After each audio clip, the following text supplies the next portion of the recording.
So let's get into the meat of it. The central thesis of Black AF history is pretty straightforward. American history, as we know it, has been sanitized and distorted to focus on white narratives while completely sidelining Black experiences. It's fascinating how he highlights that history is often written by the victors, right? And in this case, the victors have a pretty skewed perspective. Exactly.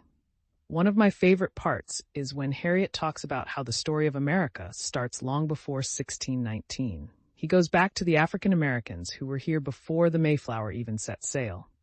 And he does it with humor. He describes how the narrative of enslaved people is often portrayed as though they just teleported here, rather than acknowledging the actual brutal reality of the transatlantic slave trade.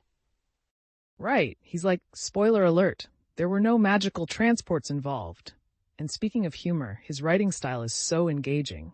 It's like he's having a conversation with you over coffee, not lecturing you.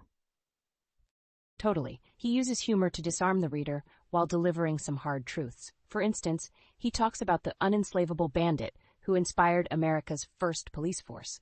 I mean, who knew history could be so wild? Wild is definitely the right word. And let's not forget how he showcases figures like Sally Hemings, who had a complex relationship with Thomas Jefferson. He argues that these stories need to be told to truly understand the fabric of American history.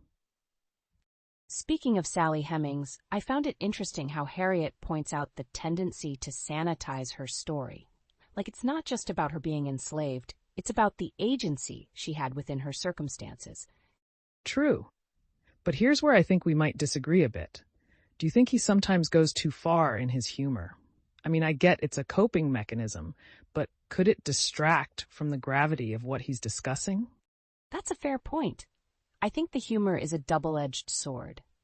It makes the book accessible, but it can also underplay the seriousness of the topics. For example, when he jokes about how America is the land of the free, while also being the land of systemic oppression. Right, it's like haha, but also ouch. It's a balancing act for sure. But that's what makes this book so unique. Harriot brings in these historical complexities that are often overlooked. Plus, he's not afraid to call out the hypocrisy that runs through American history. Exactly. One of my takeaways from the book is how history is not just about dates and facts. It's about the stories of people, and those stories matter just as much, if not more. Yeah, go read those histories that aren't taught in schools. Make it a point to understand the diverse perspectives that have shaped our world.